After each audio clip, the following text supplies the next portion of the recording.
Subscribe کریں ہمارے channel کو اور بیل آئیکن کو کلک کریں تاکہ ہماری ہر نئی آنے والی ویڈیو آپ تک بآسانی پہنچ سکے۔ بسم اللہ الرحمن الرحیم۔ سیرت النبی صلی اللہ علیہ وآلہ وسلم۔ محمد صلی اللہ علیہ وآلہ وسلم کا ستارہ چمکا۔ ملک شام کا ایک یہودی ایس مکے سے کچھ فاصلے پر تھا۔ وہ جب بھی کسی کام سے مکہ آتا، وہاں کے لوگوں سے ملتا تو ان سے کہتا، بہت قریب کے زمانے میں تمہارے درمیان ایک بچہ پیدا ہوگا، سارا عرب اس کے راستے پر چلے گا، اس کے سامنے ذلیل اور پست ہو جائے گا، وہ عجم اور اس کے شہروں کا بھی مالک ہو جائے گا۔ یہی اس کا زمانہ ہے جو اس کی نبوت کے زمانے کو پائے گا اور اس کی پیروی کرے گا، وہ اپنے مقصد میں کامیاب ہوگا۔ جس خیر اور بھلائی کی وہ امید کرتا ہے وہ اس کو حاصل ہوگی، اور جو شخص اس کی نبوت کا زمانہ پائے گا مگر اس کی مخالفت کرے گا وہ اپنے مقصد اور آرزوؤں میں ناکام ہوگا۔ مکہ معظمہ میں جو بھی بچہ پیدا ہوتا وہ یہودی اس کے بچے کے بارے میں تحقیق کرتا اور کہتا، ابھی وہ بچہ پیدا نہیں ہوا۔ آخر جب نبی کریم صلی اللہ علیہ وآلہ وسلم اس دنیا میں تشریف لائے تو عبد المطلب اپنے گھر سے نکل کر اس یہودی کے پاس پہنچے۔ اس کی عبادت گاہ کے دروازے پر پہنچ کر انہوں نے اسے آواز دی۔ عیس نے پوچھا، کون ہے؟ انہوں نے اپنا نام بتایا، پھر اس سے پوچھا، تم اس بچے کے بارے میں کیا کہتے ہو؟ اس نے انہیں دیکھا، پھر بولا، ہاں تم ہی اس کے باپ ہو سکتے ہو، بے شک وہ بچہ پیدا ہو گیا ہے جس کے بارے میں تم لوگوں سے کہا کرتا تھا، وہ ستارہ آج رات طلوع ہو گیا ہے جو اس بچے کی پیدائش کی علامت ہے، اور اس کی علامت یہ ہے کہ اس وقت اس بچے کو درد ہو رہا ہے، یہ تکلیف اسے 3 دن رہے گی اور اس کے بعد یہ ٹھیک ہو جائے گی۔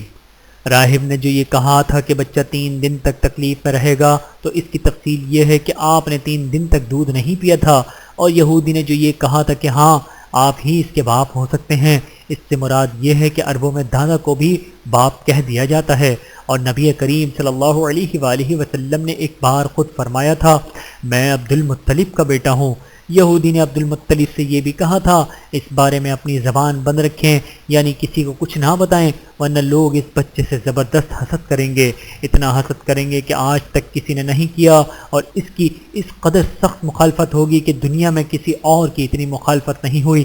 پوتے کے متعلق یہ باتیں سن کر عبد المطلب نے عیس سے پوچھا، اس بچے کی عمر کتنی ہوگی؟ یہودی نے اس سوال کے جواب میں کہا، اگر اس بچے کی عمر طبی ہوئی تو بھی 70 سال تک نہیں ہوگی، بلکہ اس سے پہلے ہی 61 یا 63 سال کی عمر میں وفات ہو جائے گی، اور اس کی امت کی اوسط عمر بھی اتنی ہی ہوگی۔ اس کی پیدائش کے وقت دنیا کے بت ٹوٹ کر گر جائیں گے۔ یہ ساری علامات اس یہودی نے گزشتہ انبیاء کی پیش گوئیوں سے معلوم کی تھی، اور سب کی سب بالکل سچ ثابت ہوئیں۔ قریش کے کچھ لوگ عمرو بن نفیل اور عبداللہ بن حجش وغیرہ کے ایک بت کے پاس جایا کرتے تھے، یہ اس رات بھی اس کے پاس گئے جس رات آپ صلی اللہ علیہ وآلہ وسلم کی پیدائش ہوئی۔ انہوں نے دیکھا وہ بت اوندھا منہ گرا پڑا ہے۔ ان لوگوں کو یہ بات بری لگی، انہوں نے اس کو اٹھایا، سیدھا کر دیا، مگر وہ پھر گر گیا۔ انہوں نے پھر اس کو سیدھا کیا، وہ پھر الٹا ہو گیا۔ ان لوگوں کو بہت حیرت ہوئی، یہ بات بہت عجیب لگی۔ تب اس بت سے آواز نکلی، یہ ایک ایسے بچے کی پیدائش کی خبر ہے جس کے نور سے مشرق اور مغرب میں زمین کے تمام گوشے منور ہو گئے ہیں۔ بت سے نکلنے والی آواز نے انہیں اور زیادہ حیرت زدہ کر دیا۔ اس کے علاوہ ایک واقعہ یہ پیش آیا کہ ایران کے شہنشاہ کسریٰ نو شیرواں کا محل ہلنے لگا اور اس میں شگاف پڑ گئے۔ نو شیرواں کا یہ محل نہایت مضبوط تھا، بڑے بڑے پتھروں اور چونے سے تعمیر کیا گیا۔ اس واقعے سے پوری سلطنت میں دہشت پھیل گئی، شگاف پڑنے سے خوفناک آواز بھی نکلی تھی، محل کے 14 کنگرے ٹوٹ کر نیچے آ گرے تھے۔ آپ کی پیدائش پر ایک واقعہ پیش آیا کہ فارس کے تمام آتش کدوں کی وہ آگ بجھ گئی جس کی وہ لوگ پوجا کرتے تھے اور اس کو بجھنے نہیں دیتے تھے، لیکن اس رات ایک ہی وقت میں تمام کے تمام آتش کدوں کی آگ آنن فانن بجھ گئی۔ آگ کے پوجنے والوں میں رونا پیٹنا مچ گیا۔ کسریٰ کو یہ تمام اطلاعات ملی تو اس نے ایک کاہن کو بلایا، اس نے اپنے محل میں شگاف پڑنے اور آتش کدوں کی آگ بجھنے کے واقعات سے انہیں سنایا کر پوچھا، آخر ایسا کیوں ہو رہا ہے؟ وہ کاہن خود تو جواب نہ دے سکا، تاہم اس نے کہا، ان سوالات کے جواب میرا امامو دے سکتا ہے، اس کا نام ستی ہے۔ نوشیروان نے کہا، ٹھیک ہے، تم جا کر ان سوالات کے جوابات لاؤ۔ وہ گیا، ستی سے ملا، اسے یہ واقعات سنائے۔ اس نے سن کر کہا، ایک اصحاب والے نبی ظاہر ہوں گے جو عرب اور شام پر چھا جائیں گے، اور جو کچھ ہونے والا ہے ہو کر رہے گا۔ اس نے یہ جواب کسریٰ کو بتایا۔ اس وقت تک کسرا نے دوسرے کاہنوں سے بھی معلومات حاصل کر لی تھیں، چنانچہ یہ سن کر اس نے کہا تب پھر ابھی وہ وقت آنے میں دیر ہے، یعنی ان کا غلبہ میرے بعد ہوگا۔ پیدائش کے 7ویں دن عبد المطلب نے آپ کا عقیقہ کیا اور نام محمد رکھا۔ عربوں میں اس سے پہلے یہ نام کسی کا نہیں رکھا گیا تھا۔ قریش کو یہ نام عجیب سا لگا، چنانچہ کچھ لوگوں نے عبد المطلب سے کہا اے عبد المطلب، کیا وجہ ہے کہ تم نے اس بچے کا نام اس کے باپ دادا کے نام پر نہیں رکھا بلکہ محمد رکھا ہے، اور یہ نام نہ تمہارے باپ دادا میں سے کسی کا ہے نہ تمہاری قوم میں سے کسی کا ہے؟ عبد المطلب نے انہیں جواب دیا میری تمنا ہے کہ آسمانوں میں اللہ تعالیٰ اس بچے کی تعریف فرمائے اور زمین پر لوگ اس کی تعریف کریں۔ محمد کے معنی ہیں جس کی بہت زیادہ تعریف کی جائے۔ اسی طرح والدہ کی طرف سے آپ کا نام احمد رکھا گیا۔ احمد نام بھی اس سے پہلے کسی کا نہیں رکھا گیا تھا۔ مطلب یہ کہ ان دونوں ناموں کی اللہ تعالیٰ نے حفاظت کی اور کوئی بھی یہ نام نہ رکھ سکا۔ احمد کا مطلب ہے سب سے زیادہ تعریف کرنے والا۔ علامہ سہیلی نے لکھا ہے کہ آپ احمد پہلے ہیں اور محمد بعد میں، یعنی آپ کی تعریف دوسروں نے بعد میں کی۔ اس سے پہلے آپ کی شان یہ ہے کہ آپ اللہ تعالیٰ کی سب سے زیادہ حمد و ثنا کرنے والے ہیں۔ پرانی کتابوں میں آپ کا نام احمد ذکر کیا گیا ہے۔ اپنی والدہ کے بعد آپ نے سب سے پہلے صوبیہ کا دودھ پیا۔ صوبیہ نبی کریم صلی اللہ علیہ وآلہ وسلم کے چچا ابو لہب کی باندھی تھیں۔ ان کو ابو لہب نے آپ کی پیدائش کی خوشی میں آزاد کر دیا تھا۔ صوبیہ نے آپ کو چند دن دودھ پلایا۔ انہی دنوں صوبیہ کے ہاں اپنا بیٹا پیدا ہوا۔ آپ کی والدہ نے آپ کو صرف 9 دن تک دودھ پلایا۔ ان کے بعد صوبیہ نے پلایا۔ پھر دودھ پلانے کی باری حضرت حلیمہ سعدیہ رضی اللہ تعالیٰ عنہ کی آئی۔ حضرت حلیمہ سعدیہ رضی اللہ تعالیٰ عنہ دوسری عورتوں کے ساتھ اپنی بستی سے روانہ ہوئیں۔ ان کے ساتھ ان کا دودھ پیتا بچہ اور شوہر بھی تھے۔ حلیمہ سعدیہ رضی اللہ تعالیٰ عنہ دوسری عورتوں کے بعد مکے میں داخل ہوئیں۔ ان کا خچر بہت کمزور اور مریل تھا۔ ان کے ساتھ ان کی کمزور اور بوڑھی اونٹنی تھی، وہ بہت آہستہ چلتی تھی۔ ان کی وجہ سے حلیمہ سعدیہ رضی اللہ تعالیٰ عنہ قافلے سے بہت پیچھے رہ جاتی تھیں۔ اس وقت بھی ایسا ہی ہوا، وہ سب سے آخر میں مکے میں داخل ہوئیں۔ حلیمہ سعدیہ رضی اللہ تعالیٰ عنہ کی گود میں اس زمانے میں عرب کا دستور یہ تھا کہ جب ان کے ہاں کوئی بچہ پیدا ہوتا تو وہ دیہات سے آنے والی دائیوں کے حوالے کر دیتے تھے تاکہ دیہات میں بچے کی نشو و نما بہتر ہو اور وہ خالص عربی زبان سیکھ سکے۔ دائیوں کا قافلہ مکے میں داخل ہوا۔ انہوں نے ان گھروں کی تلاش شروع کی جن میں بچے پیدا ہوئے تھے۔ اس طرح بہت سی دائیاں جناب عبد المطلب کے گھر بھی آئیں۔ نبی کریم صلی اللہ علیہ وآلہ وسلم کو دیکھا، لیکن جب انہیں معلوم ہوا کہ یہ بچہ تو یتیم پیدا ہوا ہے تو اس کے خیال چھوڑ کر آگے بڑھ گئیں کہ یتیم بچے کے گھرانے سے انہیں کیا ملے گا۔ اس طرح دائیاں آتی رہیں جاتی رہیں، کسی نے آپ کو دودھ پلانا منظور نہ کیا، اور کرتی بھی کیسے؟ یہ سعادت تو حضرت حلیمہ رضی اللہ تعالیٰ عنہ کے حصے میں آنا تھی۔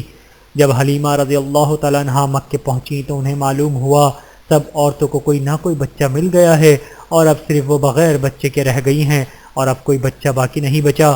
ہاں، ایک یتیم بچہ ضرور باقی ہے جسے دوسری عورتیں چھوڑ گئی ہیں۔ حلیمہ سعدیہ رضی اللہ تعالیٰ عنہ نے اپنے شوہر عبداللہ بن حارث سے کہا خدا کی قسم مجھے یہ بات بہت ناگوار گزر رہی ہے کہ میں کسی بچے کے بغیر جاؤں اور دوسری سب عورتیں بچے لے کر جائیں، یہ مجھے تانے دیں گی، اس لیے کیوں نہ ہم اس یتیم بچے کو لے لیں۔ عبداللہ بن حارث بولے کوئی حرج نہیں، ہو سکتا ہے اللہ اسی بچے کے ذریعے ہمیں خیر و برکت عطا فرما دے۔ چنانچہ حضرت حلیمہ سعدیہ رضی اللہ تعالیٰ عنہ عبد المطلب کے گھر گئیں۔ جناب عبد المطلب اور حضرت آمنہ نے انہیں خوش آمدید کہا، اور پھر آمنہ انہیں بچے کے پاس لے آئیں۔ آپ اس وقت ایک اونی چادر میں لپٹے ہوئے تھے۔ وہ چادر سفید رنگ کی تھی۔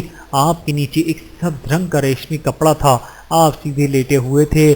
آپ کے سانس کی آواز کے ساتھ مشک کی خوشبو نکل کر پھیل رہی تھی۔ حلیمہ سعدیہ رضی اللہ تعالیٰ عنہ آپ کے حسن و جمال کو دیکھ کر حیرت زدہ رہ گئیں۔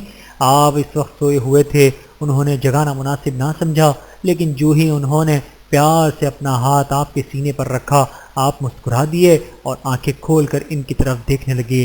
حضرت حلیمہ سعدیہ رضی اللہ تعالیٰ عنہ کہتی ہیں میں نے دیکھا آپ کی آنکھوں سے ایک نور نکلا جو آسمان تک پہنچ گیا۔ میں نے آپ کو گود میں اٹھا کر آپ کی دونوں آنکھوں کے درمیانی جگہ پر پیار کیا۔ پھر میں نے آپ کی والدہ اور عبد المطلب سے اجازت چاہی، بچے کو لیے قافلے میں آئی۔ میں نے آپ کو دودھ پلانے کے لیے گود میں لٹایا تو آپ دائیں طرف سے دودھ پینے لگے۔ پہلے میں نے بائیں طرف سے دودھ پلانا چاہا، لیکن آپ نے اس طرف سے دودھ نہ پیا۔ دائیں طرف سے آپ فوراً دودھ میں پینے لگ گئے۔ بعد میں بھی آپ کی یہی عادت رہی، آپ صرف دائیں طرف سے دودھ پیتے رہے۔ بائیں طرف سے میرا بچہ دودھ پیتا رہا۔ پھر قافلہ روانہ ہوا۔ حلیمہ سعدیہ رضی اللہ تعالیٰ عنہ فرماتی ہیں میں اپنے خچر پر سوار ہوئی، آپ کو ساتھ لے لیا۔ اب تو ہمارا خچر چلا تو اس قدر تیز چلا کہ اس نے پورے قافلے کی سواریوں کو پیچھے چھوڑ دیا۔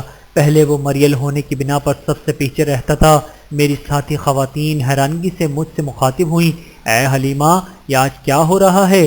تمہارا خچر اس قدر تیز کیسے چل رہا ہے؟ کیا یہ وہی خچر ہے جس پر تم آئی تھیں اور جس کے لیے ایک ایک قدم اٹھانا مشکل تھا؟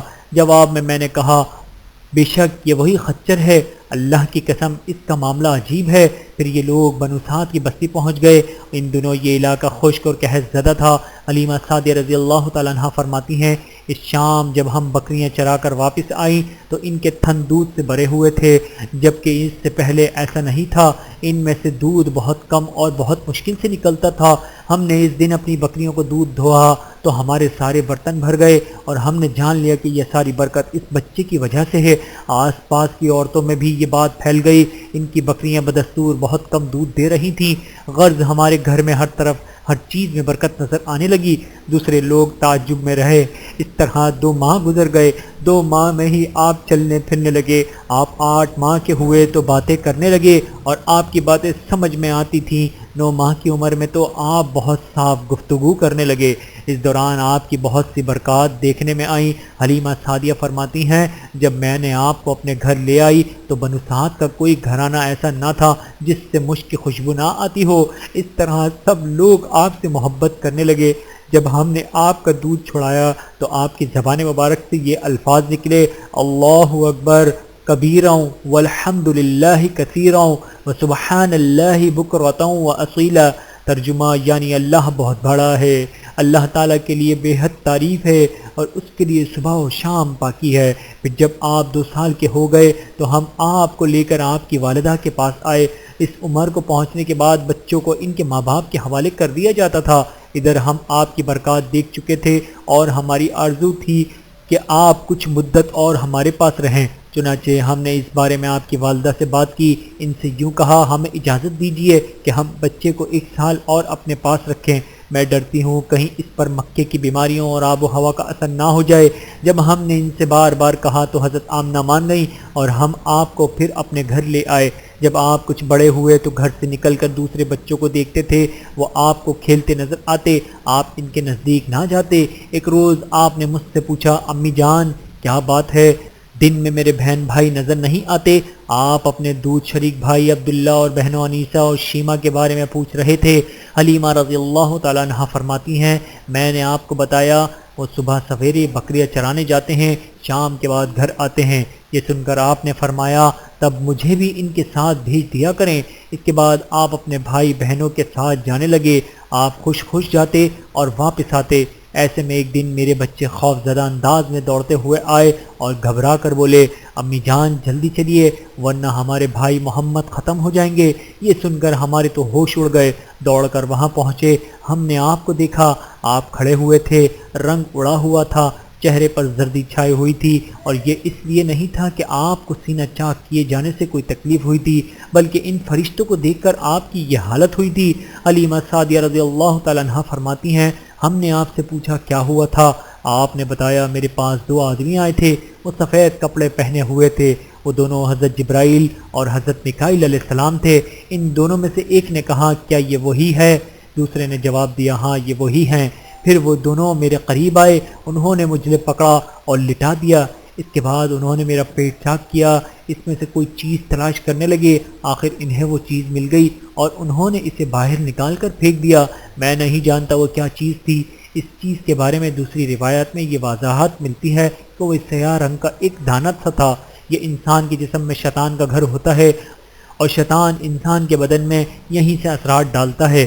حلیمہ سعدیہ رضی اللہ تعالیٰ عنہ فرماتی ہیں پھر ہم آپ کو گھر لے آئے۔ اس وقت میرے شوہر عبداللہ بن حارث نے مجھ سے کہا حلیمہ مجھے ڈر ہے کہیں اس بچے کو کوئی نقصان نہ پہنچ جائے، اس لیے اسے اس کے گھر والوں کے پاس پہنچا دو۔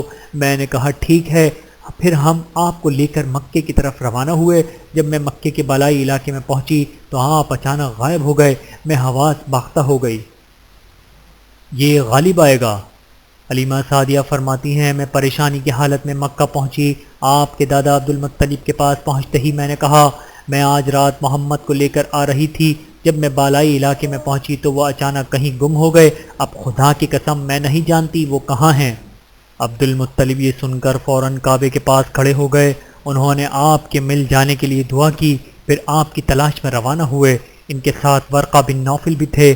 غرض دونوں تلاش کرتے رہے، کرتے کرتے تہامہ کی وادی میں پہنچے۔ ایک درخت کے نیچے انہیں ایک لڑکا کھڑا نظر آیا۔ اس درخت کی شاخیں بہت گھنی تھیں۔ عبد المطلب نے پوچھا لڑکے تم کون ہو؟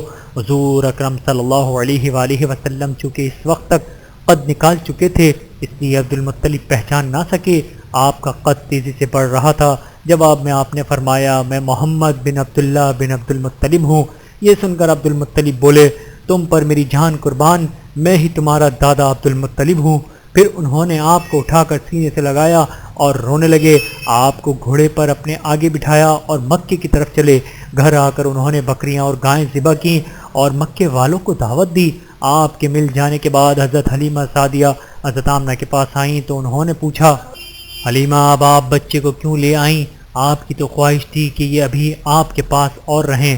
انہوں نے جواب دیا یہ اب بڑے ہو گئے ہیں اور اللہ کی قسم میں اپنی ذمہ داری پوری کر چکی ہوں۔ میں خوف محسوس کرتی رہتی ہوں کہیں انہیں کوئی حادثہ نہ پیش آ جائے، لہذا انہیں آپ کے سپرد کرتی ہوں۔ حضرت آمنہ کو یہ جواب سن کر حیرت ہوئی، بولی مجھے سچ سچ بتاؤ ماجرا کیا ہے؟ تب انہوں نے سارا حال کہہ سنایا۔ حلیمہ سعدیہ نے دراصل کئی عجیب و غریب واقعات دیکھے تھے، ان واقعات کی وجہ سے وہ بہت پریشان ہو گئی تھیں۔ پھر سینہ مبارک چاک کیے جانے والا واقعہ پیش آیا تو وہ آپ کو فوری طور پر واپس کرنے مجبور ہو گئیں۔ وہ چند واقعات حضرت حلیمہ رضی اللہ تعالیٰ عنہ اس طرح بیان کرتی ہیں ایک مرتبہ یہودیوں کی ایک جماعت میرے پاس سے گزری۔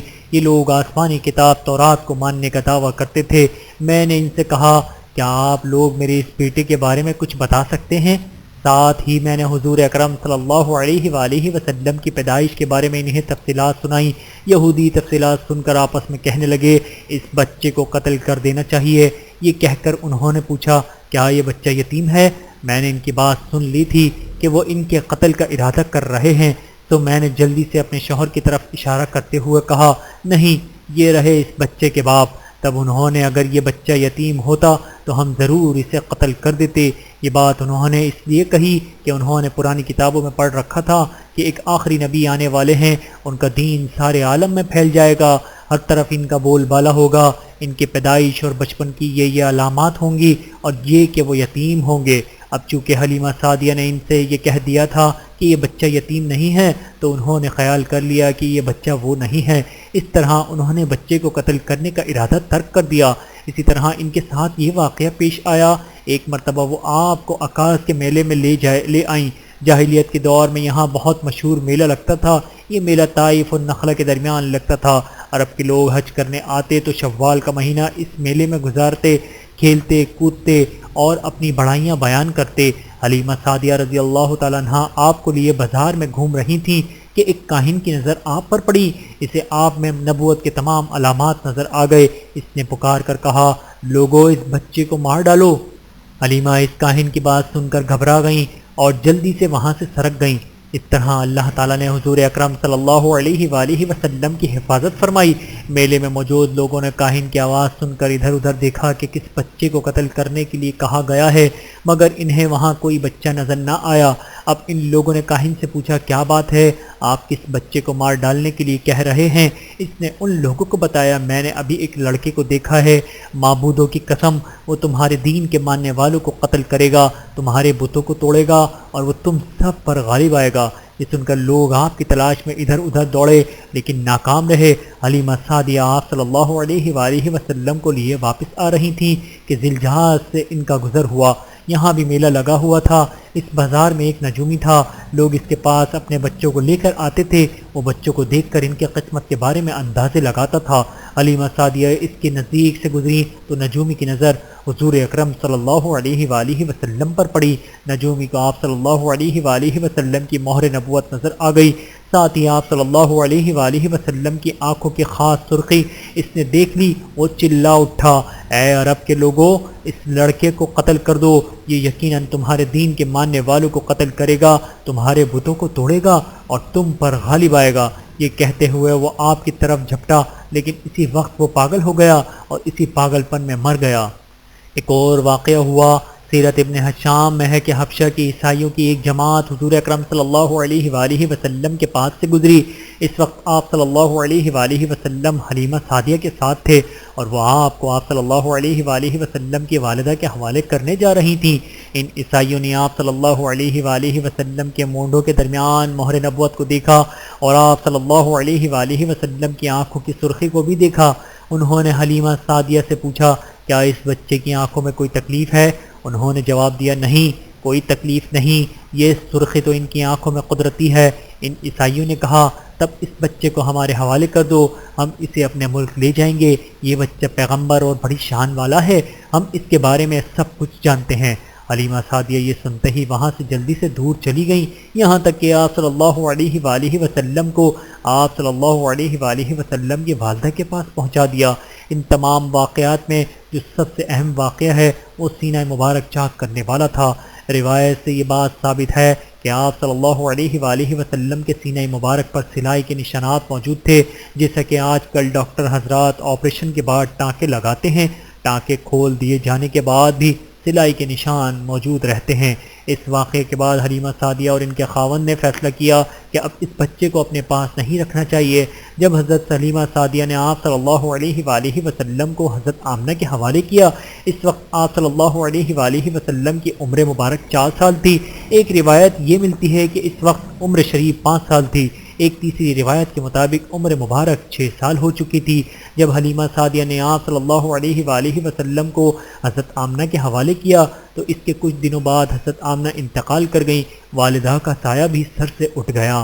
حضرت آمنہ وفات مکہ اور مدینہ کے درمیان ابوا کے مقام پر ہوئی، آپ کو یہیں دفن کیا گیا۔ ہوا یہ کہ آپ صلی اللہ علیہ وآلہ وسلم کی والدہ آپ صلی اللہ علیہ وآلہ وسلم کو لے کر اپنے میکے مدینہ منورہ گئیں۔ آپ صلی اللہ علیہ وآلہ وسلم کے ساتھ ام ایمن بھی تھیں۔ ام ایمن کہتی ہیں، ایک دن مدینہ کے 2 یہودی میرے پاس آئے اور بولے، ذرا محمد کو ہمارے سامنے لاؤ، ہم انہیں دیکھنا چاہتے ہیں۔ وہ آپ صلی اللہ علیہ وآلہ وسلم کو ان کے سامنے لے آئیں۔ انہوں نے اچھی طرح دیکھا، پھر ایک نے اپنے ساتھی سے کہا، یہ اس امت کا نبی ہے اور یہ شہر ان کی ہجرت گاہ ہے، یہاں زبردست جنگ ہوگی، قیدی پکڑے جائیں گے۔ آپ صلی اللہ علیہ وآلہ وسلم کی والدہ کو یہودیوں کی اس بات کا پتہ چلا تو آپ ڈر گئیں اور آپ صلی اللہ علیہ وآلہ وسلم کو لے کر مکے کی طرف روانہ ہوئیں، مگر راستے میں ہی ابوا کے مقام پر وفات پا گئیں۔ نرالی شان کا مالک۔ حضرت آمنہ کے انتقال کے 5 دن بعد ام ایمن آپ کو لے کر مکہ پہنچیں، آپ کو عبد المطلب کے حوالے کیا۔ آپ کے یتیم ہو جانے کا انہیں اتنا صدمہ تھا کہ بیٹی کی وفات پر بھی اتنا نہیں ہوا تھا۔ عبد المطلب کے ذریعے کعبے کے سائے میں ایک قالین بچھایا جاتا تھا، وہ اس پر بیٹھا کرتے تھے۔ ان کا احترام اس قدر تھا کہ کوئی اس قالین پر نہیں بیٹھتا تھا، چنانچہ ان کے بیٹے اور قریش کے سردار اس قالین کے چاروں طرف بیٹھتے تھے، لیکن رسول اللہ صلی اللہ علیہ وآلہ وسلم وہاں تشریف لاتے تو سیدھے اس قالین پر جا بیٹھتے۔ اس وقت آپ ایک تندرست لڑکے تھے، آپ کی عمر 9 سال کے قریب ہو چلی تھی۔ آپ کے چچا عبد المطلب کے ادب کی وجہ سے آپ کو اس قالین سے ہٹانا چاہتے تو عبد المطلب کہتے، میرے بیٹے کو چھوڑ دو، اللہ کی قسم یہ بہت شان والا ہے۔ پھر وہ آپ کو محبت سے اس فرش پر بٹھاتے، آپ کی کمر پر شفقت سے ہاتھ پھیرتے، آپ کی باتیں سن سن کر حد درجے خوش ہوتے رہتے۔ کبھی وہ دوسروں سے کہتے، میرے بیٹے کو یہیں بیٹھنے دو، اسے خود بھی اس احساس ہے کہ اس کی بڑی شان ہے اور میری آرزو ہے کہ یہ اتنا بلند رتبہ پائے جو کسی عرب کو اس سے پہلے حاصل نہ ہوا ہو اور نہ بعد میں کسی کو حاصل ہو سکے۔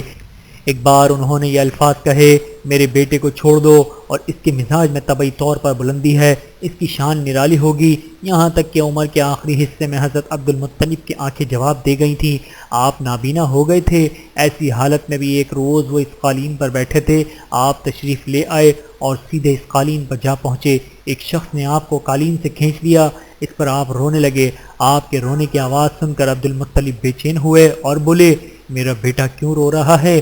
آپ کے قالین پر بیٹھنا چاہتا ہے، ہم نے اسے قالین سے اتار دیا۔ یہ سن کر عبد المطلب نے کہا، میرے بیٹے کو قالین پر ہی بٹھا دو، یہ اپنا رتبہ پہچانتا ہے، میری دعا ہے کہ یہ اس رتبے کو پہنچے جو اس سے پہلے کسی عرب کو نہ ملا ہو، نہ اس کے بعد کسی کو ملے۔ اس کے بعد پھر کسی نے آپ کو قالین پر بیٹھنے سے نہیں روکا۔ ایک روز حضرت عبد المطلب خانہ کعبہ میں حجر اسود کے پاس بیٹھے ہوئے تھے، ایسے میں ان کے پاس نجران کے نسائی آئے، ان میں سے ایک بڑا پادری بھی تھا۔ اس پادری نے عبد المطلب سے کہا، ہماری کتابوں میں ایک ایسے نبی کے علامات ہیں جو اسماعیل کی اولاد میں ہونا باقی ہے، یہ شہر اس کی جائے پیدائش ہوگا، اس کی یہ نشانیاں ہوں گی۔ ابھی یہ بات ہو رہی تھی کہ کوئی شخص آپ کو لے کر وہاں آ پہنچا۔ پادری کی نظر جو ہی آپ پر پڑی وہ چونک اٹھا، آپ کی آنکھوں، کمر اور پیروں کو دیکھ کر وہ چلا اٹھا، وہ نبی یہی ہے، یہ تمہارے کیا لگتے ہیں؟ عبد المطلب بولے، یہ میرے بیٹے ہیں۔ اس پر وہ پادری بولا، وہ تب یہ وہ نہیں، اس لیے کہ ہماری کتابوں میں لکھا ہے کہ اس کے والد کا انتقال اس کی پیدائش سے پہلے ہو جائے گا۔ یہ سن کر عبد المطلب بولے، یہ دراصل میرا پوتا ہے، اس کے باپ کا انتقال اس وقت ہو گیا تھا جب یہ پیدا بھی نہیں ہوا تھا۔ اس پر پادری بولا، ہاں یہ بات ہوئی نا، آپ کی پوری طرح حفاظت کریں۔ عبد المطلب کی آپ سے محبت کا یہ عالم تھا کہ کھانا کھانے بیٹھتے تو کہتے ہیں میرے بیٹوں کو لے آؤ، آپ تشریف لاتے تو عبد المطلب آپ کو اپنے پاس بٹھاتے، آپ کو اپنے ساتھ کھلاتے۔ بہت زیادہ عمر والے ایک صحابی حیدہ بن معاویہ رضی اللہ تعالیٰ عنہ کہتے ہیں، میں ایک مرتبہ اسلام سے پہلے جاہلیت کے زمانے میں حج کے لیے مکہ معظمہ گیا، میں وہاں بیت اللہ کا طواف کر رہا تھا، میں نے ایک ایسے شخص کو دیکھا جو بہت بوڑھا اور بہت لمبے قد کا تھا، وہ بیت اللہ کا طواف کر رہا تھا اور کہہ رہا تھا، اے میرے پروردگار، میری سواری کو محمد کی طرف پھیر دے اور اسے میرا دست و باز بنا دے۔ میں نے اس بوڑھے کو جب یہ شعر پڑھتے سنا تو لوگوں سے پوچھا، یہ کون ہے؟ لوگوں نے بتایا، یہ عبد المطلب بن ہاشم ہیں، انہوں نے اپنے پوتے کو ایک اونٹ کی تلاش میں بھیجا ہے، وہ اونٹ گم ہو گیا ہے، اور وہ پوتا ایسا ہے کہ جب بھی کسی گم شدہ چیز کی تلاش میں اسے بھیجا جاتا ہے تو وہ اس چیز کو لے کر ہی آتا ہے۔ پوتے سے پہلے یہ اپنے بیٹوں کو اس اونٹ کی تلاش میں بھیج چکے ہیں، لیکن وہ ناکام لوٹ آئے ہیں۔ اب پوتے کو گئے ہوئے جو کہ دیر ہو گئی ہے، اس لیے یہ پریشان ہے، یہ دعا مانگ رہے ہیں۔ تھوڑی ہی دیر گزری تھی کہ میں نے دیکھا آپ صلی اللہ علیہ وآلہ وسلم اونٹ کو لیے تشریف لا رہے ہیں۔ عبد المطلب نے آپ کو دیکھ کر کہا، میرے بیٹے، میں تمہارے لیے اس قدر فکر مند ہو گیا تھا کہ شاید اس کا اثر کبھی میرے دل سے نہ جائے۔ عبد المطلب کی بیوی کا نام رقیقہ بنت ابو سیفی تھا۔ وہ کہتی ہیں کہ قریش کئی سال سے سخت قحط سالی کا شکار تھے، بارشیں بالکل بند تھیں، سب لوگ پریشان تھے۔ اسی زمانے میں نے ایک خواب دیکھا، کوئی شخص خواب میں کہہ رہا ہے، اے قریش کے لوگوں، تم میں سے ایک نبی ظاہر ہونے والا ہے، اس کے ظہور کا وقت آ گیا ہے، اس کے ذریعے تمہیں زندگی ملے گی، یعنی خوب بارشیں ہوں گی، سرسبزی اور شادابی ہوگی۔ تم اپنے لوگوں میں سے ایک ایسا شخص تلاش کرو جو لمبے قد کا ہو، گورے رنگ کا ہو، اس کی پلکیں گھنی ہوں، بھویں اور ابرے ملے ہوئے ہوں۔ وہ شخص اپنی تمام اولاد کے ساتھ نکلے اور تم میں سے ہر خاندان کا ایک آدمی نکلے، سب پاک صاف ہوں اور خوشبو لگائیں۔ وہ حجر اسود کو بوسہ دے، پھر سب جبل ابو قیس پر چڑھ جائیں۔ پھر وہ شخص جس کا حلیہ بتایا گیا ہے آگے بڑھے اور بارش کی دعا مانگے، اور تم سب آمین کہو تو بارش ہو جائے گی۔ صبح ہوئی تو رقیقہ نے اپنا یہ خواب قریش سے بیان کیا۔ انہوں نے ان نشانیوں کو تلاش کیا تو سب کی سب نشانیاں انہیں عبد المطلب میں مل گئیں۔ چنانچہ سب ان کے پاس جمع ہوئے، ہر خاندان سے ایک ایک آدمی آیا، ان سب نے شرائط پوری کی۔ اس کے بعد سب ابو قیس پہاڑ پر چڑھ گئے۔ ان میں نبی کریم صلی اللہ علیہ وآلہ وسلم بھی تھے، آپ اس وقت نوعمر تھے۔ پھر عبد المطلب آگے بڑھے اور انہوں نے یوں دعا کی، اے اللہ، یہ سب تیرے غلام ہیں، تیرے غلاموں کی اولاد ہیں، تیری باندیاں ہیں اور تیری باندیوں کی اولاد ہیں۔ ہم پر جو برا وقت آ پڑا ہے تو دیکھ رہا ہے، ہم مسلسل قحط سالی کا شکار ہیں۔ اب اونٹ، گائیں، گھوڑے، خچر اور گدھے سب کچھ ختم ہو چکے ہیں اور جانوں پر بن آئی ہے، اس لیے ہماری یہ خوش حالی ختم فرما دے، ہمیں زندگی اور سبزی اور شادابی عطا فرما دے۔ ابھی یہ دعا مانگ ہی رہے تھے کہ بارش شروع ہو گئی، وادیاں پانی سے بھر گئیں، لیکن اس بارش میں ایک بہت عجیب بات ہوئی، اور وہ بات یہ تھی کہ قریش کو یہ سیرابی ضرور حاصل ہوئی، مگر یہ بارش قبیلہ کیس اور قبیلہ مضر کے قریبی بستیوں میں بالکل نہ ہوئی۔ اب لوگ بہت حیران ہوئے کہ یہ کیا بات ہوئی، ایک قبیلے پر بارش اور آس پاس کے سب قبیلے بارش سے محروم۔ تمام قبیلوں کے سردار جمع ہوئے۔ اس سلسلے میں بات چیت شروع ہوئی۔ ایک سردار نے کہا ہم زبردست قحط اور خوش سالی کے شکار ہیں، جبکہ قریش کو اللہ نے بارش عطا کی ہے اور یہ عبد المطلب کی وجہ سے ہوا ہے، اس لیے ہم سب ان کے پاس چلتے ہیں، اگر وہ ہمارے لیے دعا کر دیں تو شاید اللہ ہمیں بھی بارش دے دے۔ یہ مشورہ سب کو پسند آیا، چنانچہ یہ لوگ مکہ معظمہ میں آئے اور عبد المطلب سے ملے، انہیں سلام کیا، پھر ان سے کہا اے عبد المطلب، ہم کئی سال سے خوش سالی کے شکار ہیں، ہمیں آپ کی برکت کے بارے میں معلوم ہوا ہے، اس لیے مہربانی فرما کر آپ ہمارے لیے بھی دعا کریں، اس لیے کہ اللہ نے آپ کی دعا سے قریش کو بارش عطا کی ہے۔ ان کی بات سن کر عبد المطلب نے کہا اچھی بات ہے، میں کل میدان عرفات میں آپ لوگوں کے لیے بھی دعا کروں گا۔ دوسرے دن صبح سویرے عبد المطلب میدان عرفات کی طرف روانہ ہوئے، ان کے ساتھ دوسرے لوگوں کے علاوہ ان کے بیٹے اور اللہ کے رسول صلی اللہ علیہ وآلہ وسلم بھی تھے۔ عرفات کے میدان میں عبد المطلب کے لیے ایک کرسی بچھائی گئی، وہ اس پر بیٹھ گئے۔ نبی کریم صلی اللہ علیہ وآلہ وسلم کو انہوں نے گود میں بٹھا لیا، پھر انہوں نے ہاتھ اٹھا کر یوں دعا کی، اے اللہ، چمکنے والی بجلی کے پروردگار اور کڑکنے والی گرج کے مالک، پالنے والوں کے لیے پالنے والے اور مشکلات کو آسان کرنے والے، یہ قبیلہ قیس اور قبیلہ مضر کے لوگ ہیں، یہ بہت پریشان ہیں، ان کی کمریں جھک گئی ہیں، یہ تجھ سے اپنی لاچاری اور بے کسی کی فریاد کرتے ہیں اور جان و مال کی بربادی کی شکایت کرتے ہیں، پس اے اللہ ان کے لیے خوب برسنے والے بادل بھیج دے اور آسمان سے ان کے لیے رحمت عطا فرما تاکہ ان کی زمینیں سرسبز ہو جائیں اور ان کی تکالیف دور ہو جائیں۔ عبد المطلب ابھی یہ دعا کر ہی رہے تھے کہ ایک سیاہ بادل اٹھا، عبد المطلب کی طرف آیا اور اس کے بعد اس کا رخ قبیلہ قیس اور بنو مضر کی بستیوں کی طرف ہو گیا۔ یہ دیکھ کر عبد المطلب نے کہا اے گروہ قریش اور مضر، جاؤ تمہیں سرابی حاصل ہوگی۔ چنانچہ یہ لوگ جب اپنی بستیوں میں پہنچے تو وہاں بارش شروع ہو چکی تھی۔ آپ 7 سال کے ہو چکے تھے کہ آپ کی آنکھیں دکھنے کو آ گئیں۔ مکے میں آنکھوں کا علاج کرایا گیا مگر افاقہ نہ ہوا۔ عبد المطلب سے کسی نے کہا عکاظ کے بازار میں ایک راہب رہتا ہے، وہ آنکھوں کی تکالیف کا علاج کرتا ہے۔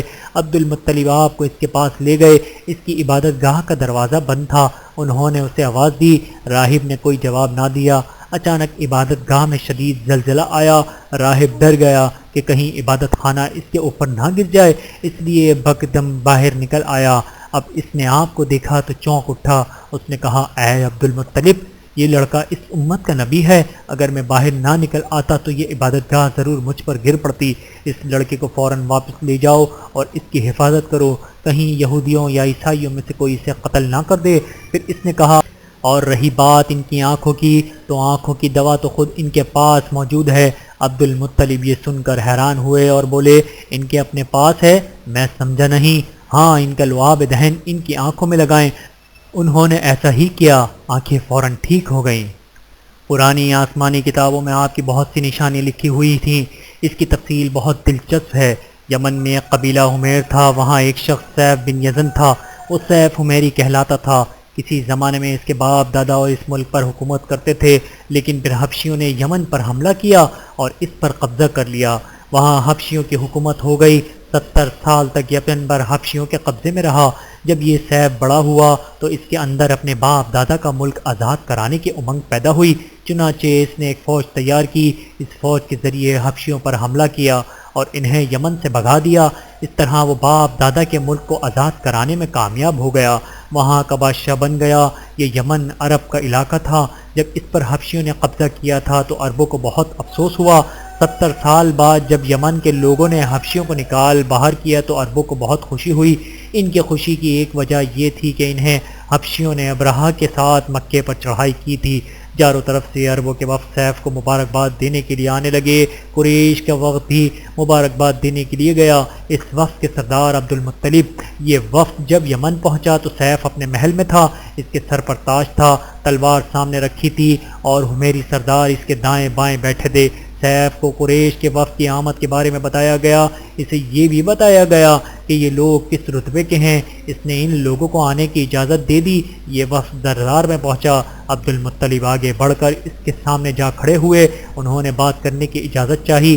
سیف نے کہا اگر تم بادشاہوں کے سامنے بولنے کے آداب سے واقف ہو تو ہماری طرف سے اجازت ہے۔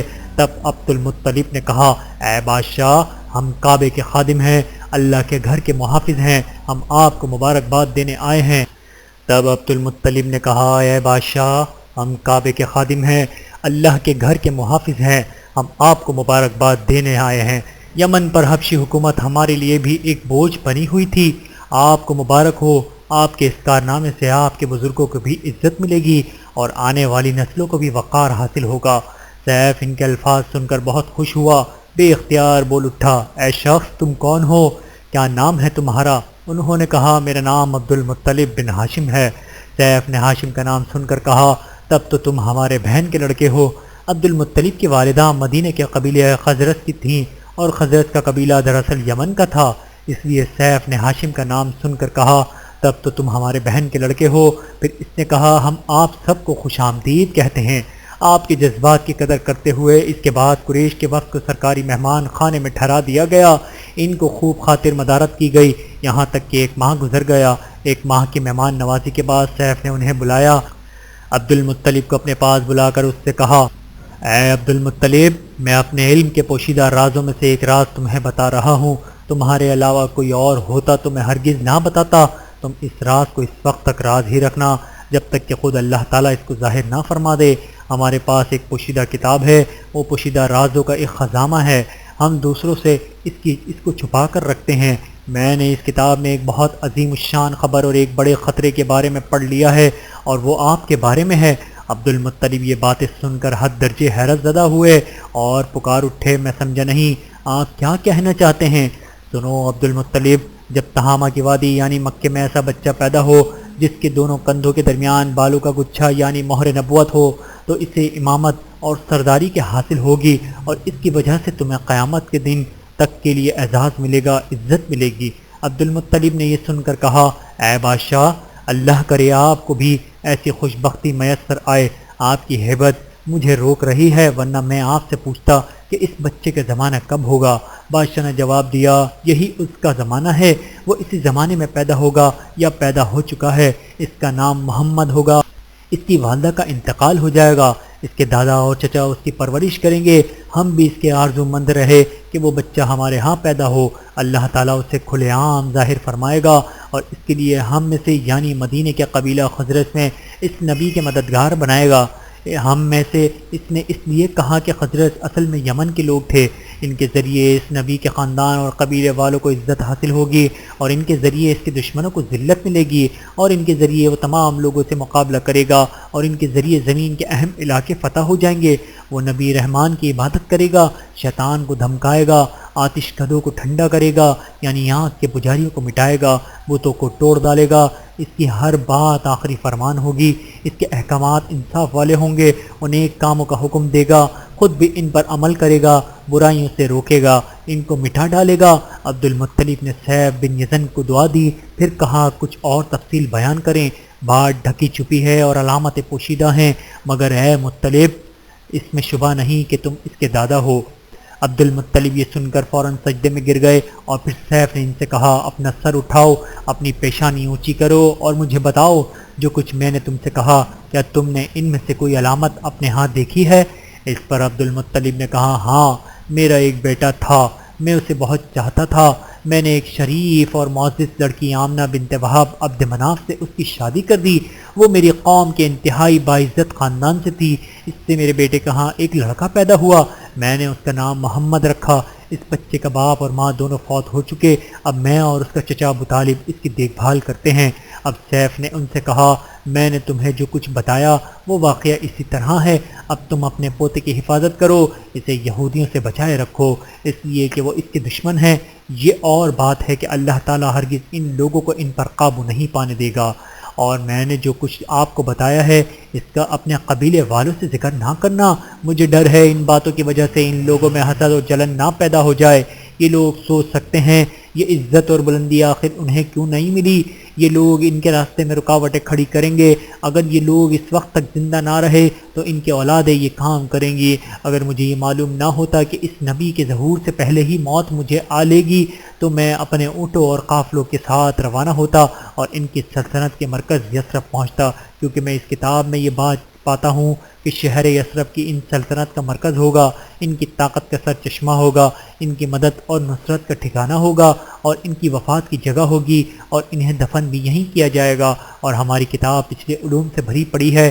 مجھے پتہ ہے اگر میں اس وقت ان کی عظمت کا اعلان کروں تو خود ان کے لیے اور میرے لیے خطرات پیدا ہو جائیں گے۔ یہ ڈر نہ ہوتا تو میں اسی وقت ان کے بارے میں یہ تمام باتیں سب کو بتا دیتا، عربوں کے سامنے ان کی سربلندی، اونچے رتبے کی داستانیں سنا دیتا، لیکن میں نے یہ راز تمہیں بتایا ہے، تمہارے ساتھیوں میں سے بھی کسی کو نہیں بتایا۔ اس کے بعد اس نے عبد المطلب کے ساتھیوں کو بلایا، ان میں سے ہر ایک کو 10 حبشی غلام، 10 حبشی باندیاں اور دھاری دار یمنی چادریں، بڑی مقدار میں سونا اور چاندی، 100 اونٹ اور عنبر کے بھرے ڈبے دیے۔ پھر عبد المطلب کو اس سے 10 گنا زیادہ دیا اور بولا سال گزرنے پر میرے پاس ان کی خبر لے کر آنا اور ان کے حالات بتانا۔ سال گزرنے سے پہلے ہی اس بادشاہ کا انتقال ہو گیا۔ عبد المطلب اکثر اس بادشاہ کا ذکر کیا کرتے تھے۔ آپ کی عمر 8 سال کی ہوئی تو عبد المطلب کا انتقال ہو گیا۔ اس طرح ایک عظیم سرپرست کا ساتھ چھوٹ گیا۔ اس وقت عبد المطلب کی عمر 95 سال تھی۔ تاریخ کی بعض کتابوں میں ان کی عمر اس سے زیادہ لکھی گئی ہے۔ جس وقت عبد المطلب کا انتقال ہوا آپ کی چارپائی کے پاس موجود تھے۔ آپ رونے لگے۔ عبد المطلب کو جو کے مقام پر ان کے دارالقدس کے پاس دفن کیا گیا۔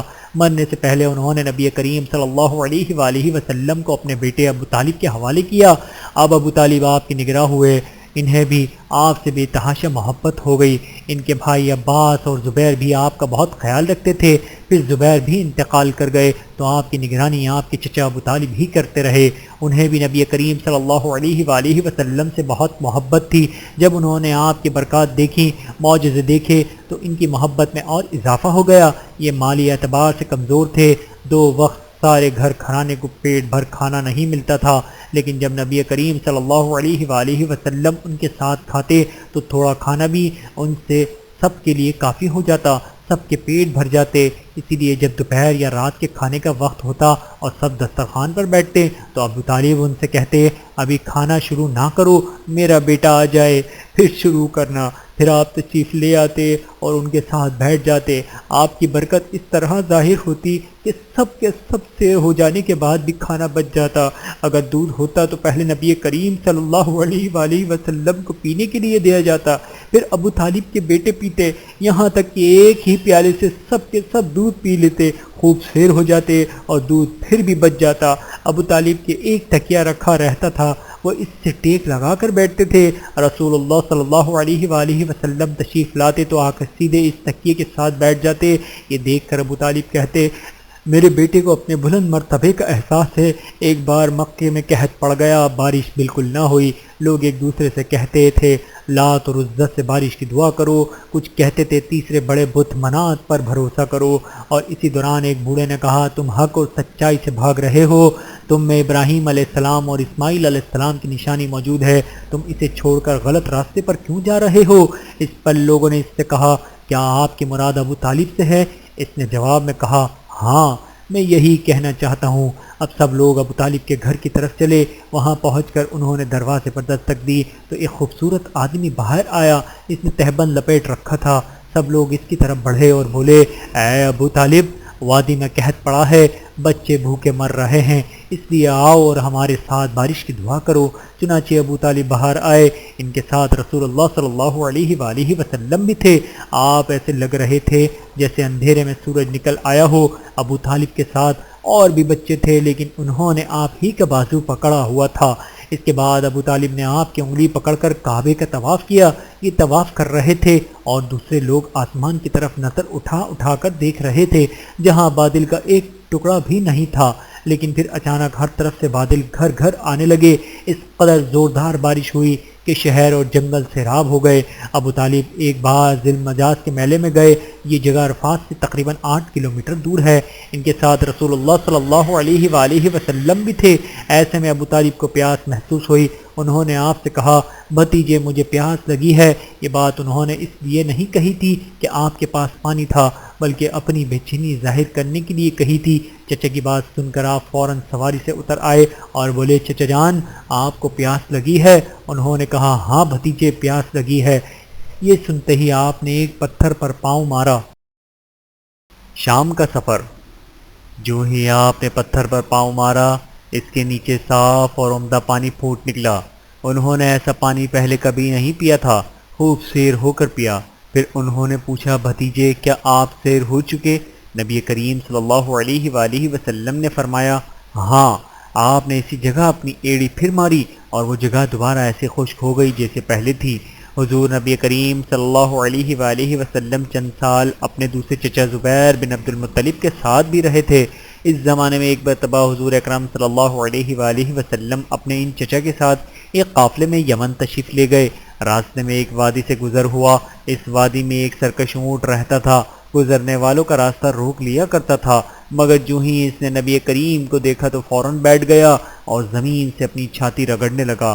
آپ اپنے اونٹ سے اتر کر اس پر سوار ہو گئے۔ اب وہ اونٹ آپ کو لے کر چلا اور وادی کے پار تک لے گیا۔ اس کے بعد آپ نے اس اونٹ کو چھوڑ دیا۔ یہ قافلہ جب سفر سے واپس لوٹا تو ایک ایسی وادی سے اس کا گزر ہوا جو طوفانی پانی سے بھری ہوئی تھی، پانی موجیں مار رہا تھا۔ یہ دیکھ کر آپ نے قافلے والوں سے فرمایا میرے پیچھے پیچھے آؤ۔ پھر آپ اطمینان سے وادی میں داخل ہو گئے، باقی لوگ بھی آپ کے پیچھے تھے۔ اللہ تعالیٰ نے اپنی قدرت سے پانی خشک کر دیا اور آپ پورے قافلے کو لیے پار ہو گئے۔ قافلہ مکہ پہنچا تو لوگوں نے یہ حیرت ناک واقعات بیان کیے۔ لوگ سن کر بول اٹھے اس لڑکے کی تو کچھ شان ہی نرالی ہے۔ ابن حشام لکھتے ہیں بنو لہب کا ایک شخص بہت بڑا قیافہ شناس تھا، یعنی لوگوں کی شکل و صورت دیکھ کر ان کے حالات اور مستقبل کے بارے میں اندازے لگایا کرتا تھا۔ مکہ آتے تو وہ لوگ اپنے بچوں کو اس کے پاس لاتے، وہ انہیں دیکھ دیکھ کر ان کے بارے میں بتاتا تھا۔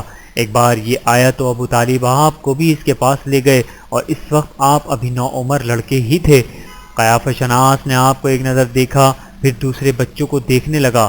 فارغ ہونے کے بعد اس نے کہا اس لڑکے کو میرے پاس لاؤ۔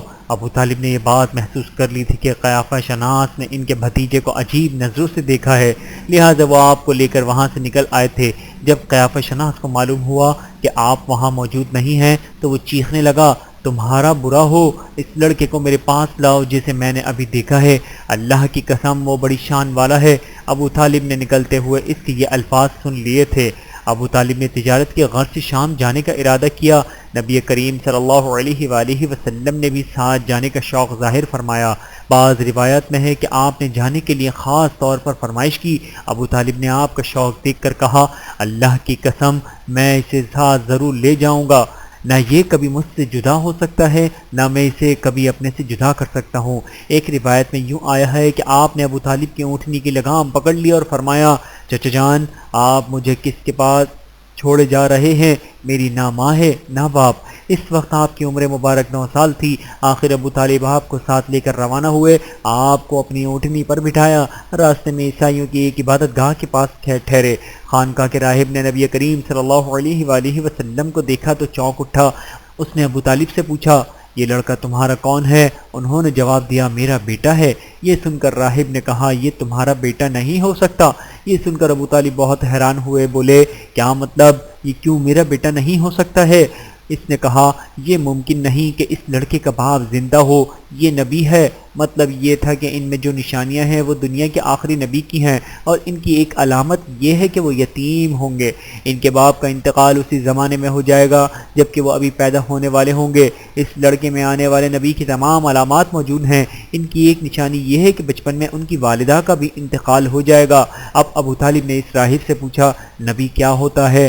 راہب نے کہا نبی وہ ہوتا ہے جس کے پاس آسمان سے خبریں آتی ہیں اور پھر وہ زمین والوں کو ان کی اطلاع دیتا ہے۔ تم یہودیوں سے اس لڑکے کی حفاظت کرنا۔ اس کے بعد ابو طالب وہاں سے آگے روانہ ہوئے۔ راستے میں ایک اور راہب کے پاس ٹھہرے، یہ بھی ایک خانقاہ کا عابد تھا۔ اس کی نظر بھی نبی کریم صلی اللہ علیہ وآلہ وسلم پر پڑی تو یہی پوچھا یہ لڑکا تمہارا کیا لگتا ہے؟ ابو طالب نے اس سے بھی یہی کہا یہ میرا بیٹا ہے۔ راہب یہ سن کر بولا یہ تمہارا بیٹا نہیں ہو سکتا، اس کا باپ زندہ ہو ہی نہیں سکتا۔ ابو طالب نے پوچھا وہ کیوں؟ راہب نے جواب دیا اس لیے کہ اس کا چہرہ نبی کا چہرہ ہے، اس کی آنکھیں ایک نبی کی آنکھیں ہیں، یعنی اس نبی جیسی جو آخری امت کے لیے بھیجے جانے والے ہیں۔ ان کی علامات پرانی آسمانی کتابوں میں موجود ہیں۔ اس کے بعد یہ قافلہ روانہ ہو کر بصرہ پہنچا، یعنی یہاں بحرہ نام کا ایک راہب اپنی خانقاہ میں رہتا تھا۔ اس کا اصل نام جرجیس تھا، بحرہ اس کا لقب تھا۔ وہ بہت زبردست عالم تھا۔ حضرت عیسیٰ علیہ السلام کے زمانے سے اس خانقاہ کا راہب نسل در نسل یہ عالم فاضل خاندان ہی چلا آ رہا تھا۔ اس طرح اس زمانے میں ان کا سب سے بڑا عالم بحیرہ ہی تھا۔ قریش کے لوگ اکثر بحیرہ کے پاس سے گزرا کرتے تھے۔ مگر اس نے کبھی ان میں سے کوئی بات نہیں کی تھی، مگر اس بار اس قافلے میں آپ کو دیکھ لیا تو پورے قافلے کے لیے کھانا تیار کروایا۔ بہرا نے یہ منظر بھی دیکھا کہ نبی کریم صلی اللہ علیہ وآلہ وسلم پر ایک بدری سایہ کیے ہوئے ہے۔ جب یہ قافلہ ایک درخت کے نیچے آ کر ٹھہرا تو اس نے بدری کی طرف دیکھا، وہ اب اس درخت پر سایہ ڈال رہی تھی اور اس درخت کی شاخیں اس طرف جھک گئی تھی جدھر نبی کریم صلی اللہ علیہ وآلہ وسلم موجود تھے۔ اس نے دیکھا بہت سی شاخوں نے آپ کے اوپر جھگمٹا سا کر لیا ہے۔ اصل میں ہوا یہ تھا کہ نبی کریم صلی اللہ علیہ وآلہ وسلم اس درخت کے پاس پہنچے تو قافلے کے لوگ پہلے ہی سایہ دار جگہ پر قبضہ کر چکے تھے، اب آپ کے لیے کوئی سایہ دار جگہ نہیں بچی تھی۔ چنانچہ آپ جب دھوپ میں بیٹھے تو شاخوں نے اپنا رخ تبدیل کر لیا اور آپ کے اوپر جمع ہو گئیں، اس طرح آپ مکمل طور پر سائے میں ہو گئے۔ بہرا نے یہ منظر صاف دیکھا تھا، آپ کی یہ نشانی دیکھ کر اس نے قافلے والے کو پیغام بھجوایا، اے قریشیوں، میں نے آپ لوگوں کے لیے کھانا تیار کروایا ہے، میری خواہش ہے کہ آپ تمام لوگ کھانا کھائیں، آئیں، یعنی بچے بوڑھے اور غلام سب آئیں۔ بہرا کا یہ پیغام سن کر قافلے میں سے ایک نے کہا، اے بہرا، آج تو آپ نیا کام کر رہے ہیں، ہم تو اکثر اس راستے سے گزرتے ہیں، آپ نے کبھی دعوت کا انتظام نہیں کیا، پھر آج کیا بات ہے؟ بہرا نے انہیں صرف اتنا جواب دیا، تم نے ٹھیک کہا، لیکن پس آپ لوگ مہمان ہیں اور مہمان کا اکرام کرنا بہت اچھی بات ہے۔ اس طرح تمام لوگ بہرا کے پاس پہنچ گئے، لیکن اللہ کے رسول صلی اللہ علیہ وآلہ وسلم ان کے ساتھ نہیں تھے، انہیں پڑاؤ ہی میں چھوڑ دیا گیا۔ آپ کو قافلے کے ساتھ اس لیے نہیں لے جایا گیا تھا کہ آپ کم عمر تھے، آپ وہیں درخت کے نیچے بیٹھ گئے۔ ادھر بہرا نے لوگوں کو دیکھا اور ان میں سے کسی میں سے اسے وہ صفت نظر نہ آئی جو آخری نبی کے بارے میں اسے معلوم تھی، نہ ان میں سے کسی پر وہ بدری نظر آئی، بلکہ اس نے عجیب بات دیکھی کہ وہ بدری وہیں پڑاؤ کی جگہ پر ہی رہ گئی تھی۔ اس کا مطلب صاف ظاہر تھا، بدری وہیں ہے جہاں اللہ کے رسول ہیں۔ تب اس نے کہا، اے قریش کے لوگوں، میری دعوت سے آپ میں سے کوئی بھی پیچھے نہیں رہنا چاہیے۔ اس پر قریش نے کہا، اے بہرا، جن لوگوں کو آپ کی اس دعوت میں لانا ضروری تھا ان میں سے تو کوئی نہیں رہا، ہاں ایک لڑکا رہ گیا ہے جو سب سے کم عمر ہے۔ بہرا بولا، تب پھر مہربانی فرما کر اسے بھی بلا لیں، یہ کس قدر بری بات ہے کہ آپ سب آئیں اور آپ میں سے ایک رہ جائے، اور میں نے اس پر آپ لوگوں کے ساتھ دیکھا تھا۔ تب ایک شخص گیا اور آپ کو ساتھ لے کر بہرا کی طرف روانہ ہوا۔ اس وقت وہ بدری آپ کے ساتھ ساتھ چلی اور تمام راستے اس نے آپ پر سایہ کیے رکھا۔ بہرا نے یہ منظر صاف دیکھا، وہ اب آپ کو اور زیادہ غور سے دیکھ رہا تھا اور آپ کے جسم مبارک میں وہ علامات تلاش کر رہا تھا جو ان کے کتب میں درج تھیں۔ جب لوگ کھانا کھا چکے اور ادھر ادھر ہو گئے تب بہرا آپ کے پاس آیا اور بولا، میں لات اور عزیٰ کے نام پر آپ سے چند باتیں پوچھنا چاہتا ہوں، جو میں پوچھوں آپ مجھے بتائیں۔ اس کی بات سن کر آپ نے فرمایا، لات اور عزیٰ بتوں کے نام پر مجھ سے کچھ نہ پوچھو، اللہ کی قسم مجھے سب سے زیادہ نفرت انہی سے ہے۔ اب بہرا بولا، اچھا تو پھر اللہ کے نام پر بتائیں جو میں پوچھنا چاہتا ہوں۔ تو آپ نے فرمایا، پوچھو، کیا پوچھنا ہے؟ اس نے بہت سے سوالات کیے، آپ کی عادات کے بارے میں پوچھا۔